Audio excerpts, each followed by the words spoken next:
सरकारी DNA Marathi YouTube चॅनलमध्ये आपलं मनपूर्वक स्वागत आहे। माहिती हक्काची फक्त सरकारी DNA मराठी सोबत। नमस्कार विद्यार्थी मित्रांनो, मी संतोष सरवदे। आपण पाहत आहात सरकारी DNA मराठी यूट्यूब चॅनल। तर कॅप राऊंड 2 ची सीट अलॉटमेंट ही जाहीर झालेली असून आपण आज या व्हिडिओमध्ये बघणार आहोत की आपण कॅप राऊंड 2 ची सीट अलॉटमेंट कशी चेक करायची। तर चला विद्यार्थी मित्रांनो, व्हिडिओला सुरुवात करूया। सर्वप्रथम आपला PC किंवा लॅपटॉपचा एक ब्राउझर ओपन करा, त्यामध्ये सर्च करा CET सेल असा इंटरफेस येईल। यावर आपण क्लिक करायचं आहे। ॲडमिशन पोर्टल AY 2026-27 इथे क्लिक केल्यानंतर आपणास असा इंटरफेस येईल। BE BTech वरती क्लिक करायचं आहे आणि आपण BE BTechच्या डॅशबोर्डवरती इथे याल। तर इथे आपण बघायचं आहे विद्यार्थी मित्रांनो, इथे इन्स्टिट्यूट वाईज सीट अलॉटमेंट जर इथे आपण क्लिक केले तर इथे check provisional allotment status CAP round 1 अजून म्हणत आहे। आणि इथे जर आपण वरती बघाल तर allotment for CAP round second will be published soon म्हणत आहे।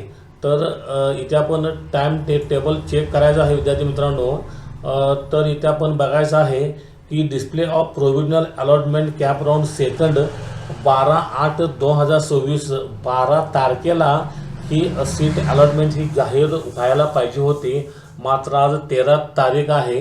आणि जर इथे आपण बघितले तर इथे आपणास दिसून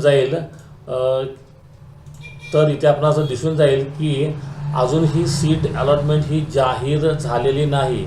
इथे आपण इम्पॉर्टंट नोटिसमध्ये बघायचं आहे, admission for CAP round second will be allotment for CAP round second will be published सून।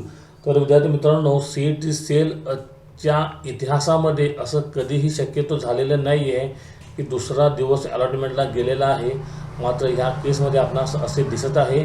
आणि ही आपली सेकंड अलॉटमेंट जी आहे कॅप राऊंड सेकंडची अलॉटमेंट अजूनही जाहीर झालेली नाही, पब्लिश्ड सून म्हणत आहे। आज सकाळी 11 ते 12 वाजल्यानंतर वगैरे ही सीट अलॉटमेंट जाहीर होईल।